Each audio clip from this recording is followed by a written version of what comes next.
Hello viewers, welcome to my channel Learn Science with Kiran। Dear viewers, dear students, इस video में हम लोग endocrine system के एक और बहुत इंपॉर्टेंट ग्लैंड पेंक्रियाज के बारे में डिस्कस करेंगे। पेंक्रियाज एंडोक्राइन सिस्टम का एक ऐसा ग्लैंड है जो एक ही वक्त में दो फंक्शन परफॉर्म कर रहा है। अब क्वेश्चन ये कि वो कौन से दो फंक्शंस हैं। सो डियर व्यूवर्स, ये एक ही वक्त में endocrine gland as well as exocrine gland के तौर पर एक्ट करता है। एंडोक्राइन ग्लैंड तो हम जानते हैं कि ऐसे ग्लैंड जो डक्टलेस हैं, whereas exocrine glands have ducts to secrete their hormones to in the blood or anywhere in the to other organ। Okay, अब जो पेंक्रियाज है उसका मेजर पोर्शन जो है that is the exocrine gland, और ये digestive enzyme को secrete करता है इंटेस्टाइन में with the help of our duct. Pancreas का जो बहुत स्मॉल पोर्शन है सिर्फ वही एज एंडोक्राइन ग्लैंड एक्ट करता है, और ऐसे टिश्यूज़ और सेल्स पेंक्रियास के जो एंडोक्राइन ग्लैंड के तौर पर एक्ट करते हैं हम उन्हें आइलेट्स ऑफ लैंगर हांस का नाम देते हैं। So only the small portion of the pancreas will act as endocrine gland. Dear viewers, इस इमेज में हम लोगों ने देखना है कि पेंक्रियास की लोकेशन कहाँ पर है। स्टमक के साथ जो नाली है, डक्ट है जिसको हम ड्यूडेनम कहते हैं, उसके साथ एक आपको ऑर्गन नज़र आ रहा है that is the pancreas. Pancreas का जो पार्ट डक्ट के साथ है, ड्यूडेनम के साथ है, वो हेड कहलाता है, और जो अवे है वो टेल कहलाता है। Okay, now we will discuss about the hormones which are released by pancreas. तो दो हॉर्मोन्स रिलीज होते हैं इससे, एक इंसुलिन है और दूसरा है ग्लूकागॉन। डियर व्यूवर्स, ये दोनों ग्लैंड्स एक दूसरे के अगेंस्ट काम करते हैं।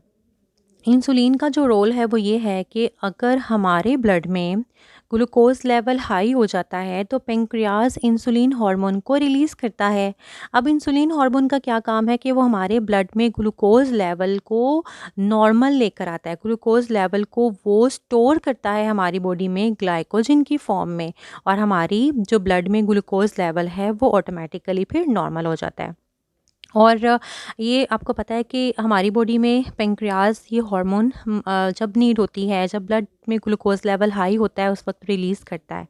सो ग्लूकागॉन इसके इंसुलिन के ऑपोजिट काम करता है। ग्लूकागॉन तब रिलीज़ होता है जब ब्लड में ग्लूकोज लेवल कम हो जाता है, तो ग्लूकागॉन रिलीज़ होता है और वो ग्लाइकोजन को कन्वर्ट करता है ग्लूकोज में, और हमारे ब्लड में अगेन जो ग्लूकोज का लेवल है वो नॉर्मल करने में हेल्प करता है।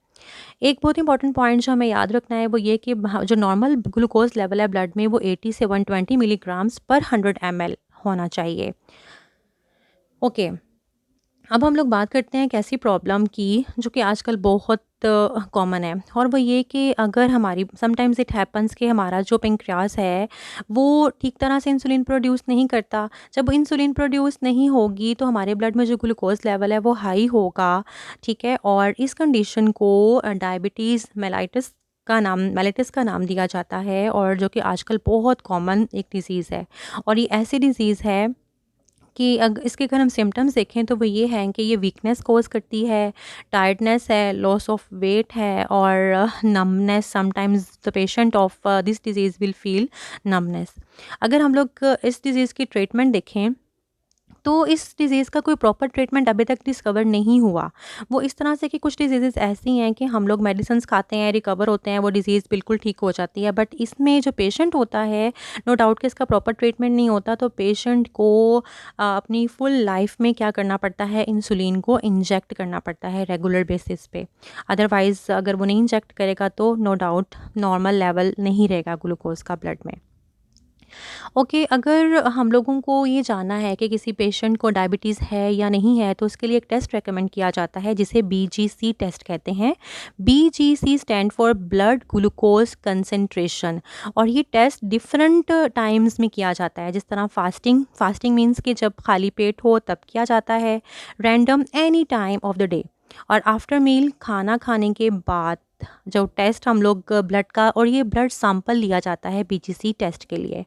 ओके डियर स्टूडेंट्स, अब हम लोगों ने लास्ट पे देखना है कि इंसुलिन जो कि हमारा पेंक्रियाज बनाता है, बट आर्टिफिशियली इसको कैसे प्रिपेयर किया जाता है, कैसे प्रोड्यूस किया जाता है। जी, इसका सिंपल आंसर है जेनेटिक इंजीनियरिंग। यस, बहुत इंपॉर्टेंट टेक्नोलॉजी, आज की एडवांस टेक्नोलॉजी जेनेटिक इंजीनियरिंग है, उसके ज़रिए हम बैक्टीरिया को यूज़ करके ये प्रोड्यूस करते हैं।